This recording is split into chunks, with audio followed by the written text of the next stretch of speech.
योगी जी से या किसी से आप ये सोचते हैं बस ये है कि जो पैसे वाले हैं उनकी सुनवाई होती है। जैसे मेरा देवर है, वो वहाँ से जब चलता है तो ये बोल देते हैं कि मीन्स संजीव आ रहा है। वो एयरपोर्ट में काम करता है, वो कार्गो डिपार्टमेंट में। आज ये रीजनल थाने में हमसे कह रहे हैं, वहाँ कह रहे हैं सबसे, अरे वो संजीव एडवर्ड हैं, वो सीईओ हैं वहाँ पर, वो बहुत बड़े आदमी हैं। अब आप सोचिए, हम छोटे कुछ नहीं कर पाएंगे तो क्या, किसके पास जाएं हम? तो इसलिए मेरे पास तो कोई उम्मीद नहीं है शासन प्रशासन से। मैं इतना ही कहना चाहूँगा कि जो एक शिक्षक होता है उसका समाज में बहुत बड़ा स्थान होता है, लेकिन हमने 32-33 साल की अपनी सर्विस में ये पहली बार हम ऐसे एक्सपीरियंस कर रहे हैं कि जैसे मतलब शिक्षकों का कोई वजूद ही नहीं है, और अगर आपके पास पावर नहीं है या पैसा नहीं है तो आप समाज में बेकार हैं, आपकी बात नहीं सुनी जाएगी। देखिए, हम ही लोग IAS IPS बनाते हैं, और अगर हमारी ही बात नहीं सुनी जाएगी तो फिर हम लोग कहाँ जाएंगे? तो ये शिक्षक समाज के लिए भी बहुत बड़ा धक्का है, और इंडिविजुअली हमारे लिए और परिवार के लिए भी। कानपुर के गांधीग्राम इलाके में मेरा आने का मकसद कुछ ऐसा रहा है कि मेरे बगल में एक जो शख्स आप देख रहे हैं, ये राजीव भाई साहब हैं, पेशे से टीचर हैं। इनकी जो वाइफ हैं ये भी पेशे से टीचर ही हैं, और इनका 400 गज का मकान है जिसमें मैं बैठा हूँ। इसी मकान को हड़पने के लिए इन राजीव भाई साहब का जो छोटाला भाई है वो मुकदमे कई दायर करता है, कई सारे पुलिस अधिकारियों का फ़ायदा लेता है, उनको घर पे बेचता है। वो लोग इनको प्रताड़ित कर रहे हैं, कहीं ना कहीं मानसिक तरह से प्रताड़ित हो रहे हैं, आर्थिक तरह से तो परेशान हो ही रहे हैं। तो और ज़्यादा बातों को आगे बढ़ाने के लिए हम सीधे इन्हीं से बात करते हैं। राजीव भैया, क्या आपके साथ हो रहा है, कब से हो रहा है, और कौन ऐसी हरकत कर रहा है, सब कुछ बताइएगा थोड़ा। सही है कि 10 साल से करीब घटना चल रही है, और 2014 में मेरे फादर जो थे स्वर्गीय मॉरिस एडवर्ड, वो बहुत बुरी तरह बीमार पड़े थे, और उस टाइम से ये जो हमारे भाई दिल्ली में हैं वो उसको बेचने की योजना बना रहे हैं।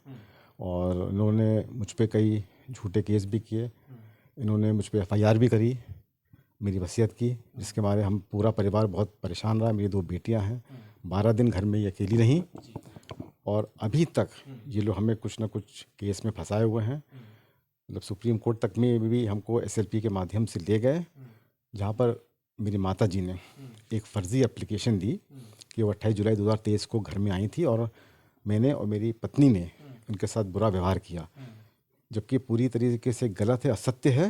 क्योंकि उस दिन की पूरी 24 घंटे की CCTV रिकॉर्डिंग मेरे पास है, जो कि मैंने सुप्रीम कोर्ट में लगाई है। और एक फ़र्ज़ी मैप के द्वारा जहाँ पर उन्होंने 2 किचन दर्शाए हैं, और जबकि वास्तविकता में एक ही किचन रहा है शुरू से, जब से ये मकान ख़रीदा गया। वो मेरा इकलौता किचन भी ले लिया। हम लोग गैरेज में अपना खाना बना रहे हैं, वही हमारा किचन है, और हम लोग बहुत समस्या से ग्रसित हैं। हमारी 2 बेटियां हैं जो कि कॉलेज गोइंग हैं, उनको बड़ी दिक्कतें हो रही हैं, और हम लोग बहुत ही दयनीय दशा में अपना जीवन यापन कर रहे हैं। पुलिस के किसी अधिकारी से मिले, किसी पुलिस के सिस्टम में कहीं आपने शिकायत दर्ज कराई, कहीं उनको अवगत कराया कि भैया इस तरह की हमें परेशानी, लोकतंत्र में रहते हुए परेशान किया जा रहा है? जी, अगस्त में भी जब ये अनुपालन हुआ था, तब मेरी वाइफ कमिश्नर ऑफ पुलिस के पास गई थी एप्लीकेशन लेके, लेकिन वहाँ पर भी उनको समस्या का समाधान नहीं मिला, और उसमें कुछ एक्शन नहीं हुआ। और मैं भी 7 दिसंबर 2024 को तहसील दिवस में DM साहब से मिला था, लेकिन वहाँ भी जो हमें अपेक्षा थी कि जब मेरी बात सुनी जाएगी, मेरी 2 बेटियां हैं और किस तरीके से मेरे साथ अन्याय हो रहा है, वो भी हमें वहाँ पर भी कोई रिलीफ नहीं मिला, और मेरा एक्सपीरियंस बड़ा ही ख़राब रहा उस दिन का। जी, क्या बताएंगी आंटी? थोड़ा सा उधर आऊँगा। क्या नाम हुआ आपका, और क्या परेशानी आप देख रही हैं पिछले 10 सालों से? मैं ये परेशानी देख रही हूँ कि मेरे साथ बहुत बुरा अत्याचार ऐसा हो रहा है। मेरी जो मदर इन लॉ ये सब आते हैं, बहुत बहुत खुशी परिवार मेरा था। जब से मेरे देवर ने घर आना चालू किया, सब कुछ करना, मेरा घर में मीन्स बहुत खराब सिचुएशन हो गया है। मीन्स ये कि हम मेरे साथ झूठ बोल बोल के कि हमने खाना नहीं बनाया, मैंने इनको खाना नहीं दिया। आप ये सोचिएगा, मेरा ऑपरेशन हुआ, मैं 2016 में मेरी तबीयत बहुत ख़राब थी। हम कैसे कैसे कैसे मैंने मैनेज किया, लेकिन मेरी कोई नहीं वो सुनवाई हुई या कुछ भी है। लेकिन मेरी बस झूठा ये बोला गया है कि मैंने इनके साथ बुरा व्यवहार किया। और यहाँ पर मेरी हेल्पर है और ये जानती है कि मैंने क्या क्या किया इनके साथ। और हम चाहते हैं कि मेरी माताजी आए मेरे साथ, यहाँ रहे, जैसे खुशी हम लोग रहते थे हम लोग रहें। लेकिन यहाँ पर आप अपने देवर के बारे में क्या बता रही थी कि वो पहले तो आपके साथ में सही व्यवहार रखता था, उसके बाद में किस तरह से वो बदल गए, और क्या पैसे की वजह से इस घर को वो केवल वो करना चाह रहे हैं, या उनके दिमाग में एक वहम है कि इस घर से ही हमारा सब कुछ हो सकता है? इनका ये है कि मीन्स हम बस अपने बड़े भाई को यहाँ से निकालें। इनको कुछ नहीं है कि ये हम लोग को यहाँ रहने नहीं देना चाह रहे हैं। बस ये चाहते हैं कि ये यहाँ से इन लोग भागे। किस तरह से हम लोग को मीन्स पूरा एक पोर्शन या 2 कमरे में वो कर दिया कि हम लोग यहाँ से बस निकलें। इनने यहाँ पर कुछ लोग को यहाँ पर रखा है यहाँ पर, और ये यहाँ पर ये रीजनल विनीत सिंह, और ये यहाँ पर रहते हैं, और ये बरेली में रहते हैं। और जब से ये आए, आप ये सोचिएगा, इनको यहाँ रखा गया है और यहाँ पर ये सिगरेट पीता है, गुंडागर्दी करते हैं, लोग आते हैं।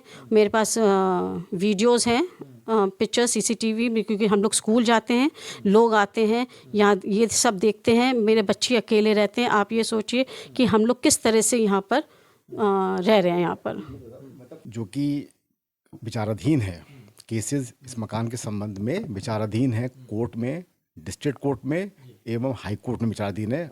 उसके बावजूद ये मकान को इलीगल तरीके से बेचने की कोशिश कर रहा है। और ये एक दलाल है, इसको यहाँ रखा ही, भूमाफिया हम तो कहेंगे इसको रखा ही गया इसी के लिए कि तुम मकान बेचो और जो भी इसका कमीशन होगा उसको दिया जाएगा। क्योंकि इसी ने बहुत उपद्रव किया था, दिसंबर में भी सारे कैमरे तोड़े थे। और ये पी के आता है, हमने फिर टोका भी था कि भाई पी के आया तो कहने लगे हम तो रोज़ पियेंगे, हम तो पी के आते हैं, हम तो पियेंगे। हमने कहा हाँ, गुंडागर्दी करेंगे। और इसने पीछे का जो हमारा स्टोर रूम था वो भी वहाँ पे इसने दीवार खींच दी है। तो हमारा पूरा परिवार इससे भयभीत है और कोई अनहोनी की भी आशंका है। आपने अपने भाई से शिकायत करी इस चीज़ की? आपने उससे बात करी? भाई तो भाई तो पीछे है इसके, तो उससे क्या शिकायत करेगा? आपने बोला कि इस तरह का ये नहीं भाई कैसा, भाई अगर उसको पता है कि मेरी 2 बेटियां हैं तो उसे खुश होना चाहिए। बोल के रखा है कि आप इनको परेशान करो? रखा ही, जो इसके एक्शन है वो दिखा रहे हैं कि परेशान करने के लिए रखा ही गया। जैसे कभी पानी बंद कर देगा। आप जब पुलिस वालों के पास में जाते हैं, पुलिस वाले पुलिस, हमारा कोई समाधान नहीं है पुलिस से, लोकल लेवल पे कोई समाधान नहीं, हमारी बात नहीं सुनी जाती है। इवन हम तो थाने भी जा चुके हैं। आपकी बात क्यों नहीं सुनी जा रही? क्या आपको लग रहा है कि आप पुलिस उनसे पैसा ले रहे हैं? भाई हम इस विषय पे कुछ नहीं कह सकते, लेकिन मेरी बात नहीं सुनी जा रही है। हम इस विषय पे कुछ नहीं कह सकते कि कुछ सुन जा रही है। अभी आपकी वाइफ गई थी थाने, क्या आपसे पुलिस वालों ने बोला? अभी आप थाने गई थी? नहीं, थाने में मैं गई तो कहने लगे कि आपको कुछ भी करना है, आपको रिलीफ पाना है, आप सुप्रीम कोर्ट जाइए। हमसे कुछ नहीं बोला है। हमने इनसे बोला, देखिए सुप्रीम कोर्ट का ऑर्डर है, इसमें कोई सीढ़ी नहीं है। अरे उनने कहा था कि जो कमरा दिया है, ये सब दिया है, पूरा जो सुप्रीम ऑर्डर का कंप्लायंस है हमने पूरा कर दिया। मैंने आपका किचन भी देखा, किचन पूरा अस्त व्यस्त है आपका। अस्त व्यस्त। मेरा किचन बाहर है। आप ये सोचिए कि ठंड में मैं बाहर किचन में खाना बना रही हूँ, मेरे पास कोई साधन नहीं है। बर्तन कहाँ रखें, खाना कहाँ बनाए, कैसे बनाए, किस तरह बनाए, हम कैसे जी रहे हैं, सिर्फ हम जानते हैं। ये सिर्फ परेशान करने का। मेरे पास कोई किचन नहीं है। बाहर मेरे बर्तन पड़े हैं, आगे मेरा खाना बनता है, बाहर बर्तन धोते हैं, आगे बर्तन धोते हैं। किस तरह से हम लोग यहाँ काम कर रहे हैं, प्रशासन कुछ नहीं। ये सब 112 को मैंने फ़ोन किया, मैंने उनको भी दिखाया कि ये देखिए, यहाँ देखिए खाना कैसे बना रहे, देखिए इन लोगों ने क्या किया। 2024 खत्म करके 2025 की तरफ पूरा देश प्रवेश कर गया है। मोदी जी डिजिटल इंडिया की तरफ बढ़ावा देते हैं, पूरे देश को डिजिटल बना रहे हैं। पुलिस भी हमारी डिजिटल बन चुकी है। अभी ये बूढ़ी माँ हैं, ये भाई साहब हैं, पुलिस के चक्कर काटें या बच्चों को पढ़ाएं, इनको नहीं समझ में आ रहा है। ये भाई साहब तो इतना परेशान थे कि अभी मैं थोड़ी देर पहले इनसे मिला था तो ये रोने जैसा इनका मुंह बना हुआ था और उल्टी सीधी बात इनके दिमाग में आ रही थी। तो योगी जी की पुलिस किस तरह से कार्रवाई कर रही है? क्या पैसे लेके कार्रवाई करना उचित है या किसी की पावर दे के कार्रवाई करना उचित है? क्या मतलब ये किसी का गलत कर रहे हैं या किसी दूसरे के घर में कब्जा कर रहे हैं? क्यों पुलिस वाले इनके साथ में ऐसा व्यवहार कर रहे हैं? ये बार बार जब भी थाने जाते हैं तो इनको बेइज्जत करके वहाँ से भगा दिया जाता है। क्या कहेंगे आप, योगी जी या सरकार से कोई?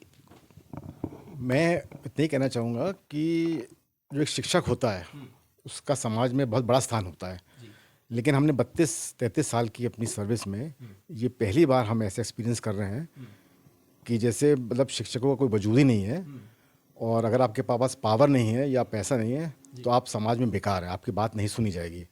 देखिए, हम ही लोग IAS IPS बनाते हैं, और अगर हमारी ही बात नहीं सुनी जाएगी तो फिर हम लोग कहाँ जाएंगे।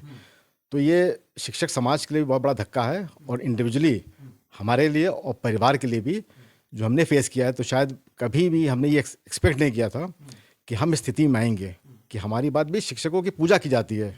भाई, जो गुरु होते हैं ना, हमको जिन टीचर्स ने पढ़ाया है आज भी मैं उनकी रिस्पेक्ट करता हूँ, लेकिन हम तो ये कहेंगे कि भाई समाज में हमने जो एक्सपीरियंस किया वो ये है कि कोई भी इज्जत एक टीचर होने के नाते, बाकी बात भूल जाइए आप, लेकिन एक शिक्षक होने के नाते भी अगर मेरी बात सुन ली जाती तो आज मुझे बहुत खुशी होती।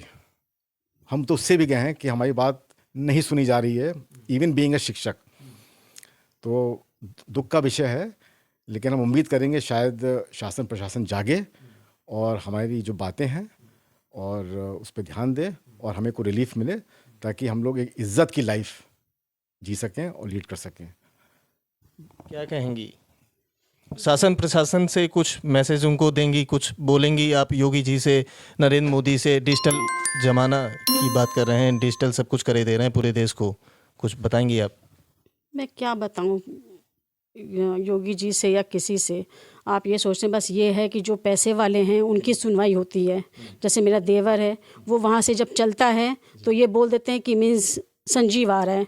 वो एयरपोर्ट में काम करता है, वो कार्गो डिपार्टमेंट में। आज ये रीजनल थाने में हमसे कह रहे हैं, वहाँ कह रहे हैं सबसे, अरे वो संजीव एडवर्ड हैं, वो CEO हैं वहाँ पर, वो बहुत बड़े आदमी हैं। अब आप सोचिए, जब हम छोटे कुछ नहीं कर पाएंगे तो क्या किसके पास जाएं हम। तो इसलिए मेरे पास तो कोई उम्मीद नहीं है शासन प्रशासन से। बस आपको अपना घर लग रहा है कि खाली करना पड़ जाएगा? हो सकता है कि जब मेरी कोई सुनवाई नहीं हो रही है तो खाली करना पड़ेगा। कोई एक समय आ जाएगा कि हमको खाली करना पड़ेगा। पुलिस के चक्कर कितने साल से काट रही हैं, कुछ अंदाजा है आपको? आप ये सोचिए, मेरी कुछ फ्रेंड्स रिलेटिव्स मेरी मदद के लिए आए थे, और क्योंकि मेरा स्कूल में मैं टीचर हूँ, मैं स्कूल गई, इन लोगों ने मेरे को देखा, कहने लगी क्या हो गया मैम। हमने कहा मेरे साथ ऐसा ऐसा हो रहा है, कि हम लोग सब आ रहे हैं। इन लोग आए थे हेल्प करने के लिए। हम लोग को यहाँ पर क्रिसमस का प्रोग्राम भी हो रहा था, सो कुछ डिस्कशन करने के लिए इन लोग मेरे टीचर्स को भी, मीन्स मेरे फ्रेंड्स रिलेटिव्स को थाने ले गए। पुलिस आई और आपके जो टीचर्स, जो रिलेटिव आए थे आपके मिलने वाले, उन्हीं को थाने लेके चले गए? को थाने लेके चले गए थे। और फिर बाद में इन लोगों ने कहा कि इन दोनों को बुलाइए, मीन्स हम दोनों को।